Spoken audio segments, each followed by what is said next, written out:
Hi everybody, I'm Jonathan Littner. I cover horse racing at the Courier-Journal. I'm standing outside barn 41 on the Churchill Downs backside. We call it the Southern California barns, where all the horses have shipped in that have run at Santa Anita this year. It includes Nyquist, Dancing Candy, Trojan Nation.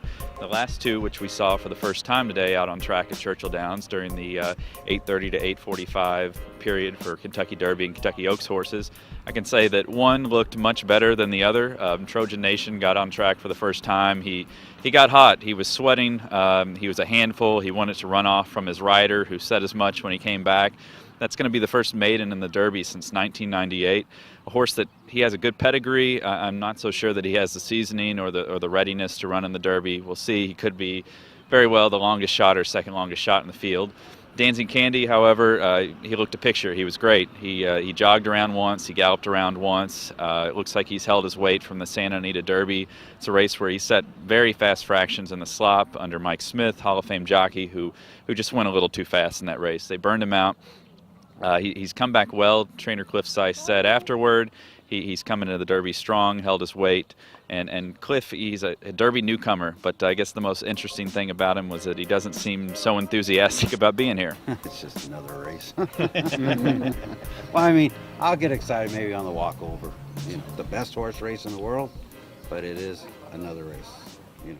Also Tuesday morning at Churchill Downs, and of course we're 4 days out from Derby 142, Nyquist took his first gallop around Churchill Downs. He had jogged since arriving on Saturday here, and a gallop being a little bit more serious of a preparation toward the Derby, and he looked just fine. He broke off from a pony as he's come out every day, and went around once, and maybe did a little bit more than that, and there's really nothing to knock about this horse who's won all 7 of his races.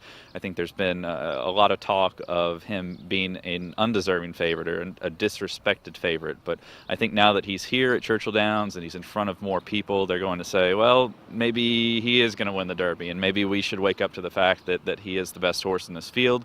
Of course, it remains to be seen, but there's nothing to say in anything that he's done leading up to the race that he is not a deserving favorite, probably 3-1, 4-1 type of horse.